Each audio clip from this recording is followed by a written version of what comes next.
probably prepare for some off-field distractions. That'll definitely come at some point, whether it's intentional or not. I think that'll be there.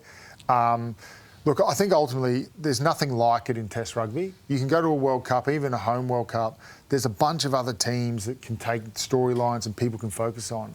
This is as intense a scrutiny you'll ever see from anyone. It's two teams. I mean, you look at the Lions series announcement. I read something. They had 200 separate press members turn up to the team announcement captain's press conference. That gives you an idea of the enormity of what's coming. That's just from the British press. That's not including other world press, Australian press. There is a lot riding on it, and there is nowhere to hide, because there's not, oh, we're going to go talk about this country because they're playing here. It's either they talk about the Lions or they're talking about Australia. That's it. So it's a big, big deal.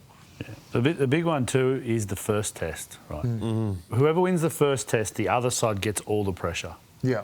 And you know, with 4 different nations and selection in lines, if the Wallabies can win this first test, one, it just means the greatest 2 weeks in rugby in Australia, because you're either winning it or you're going to a decider. It's going to be huge.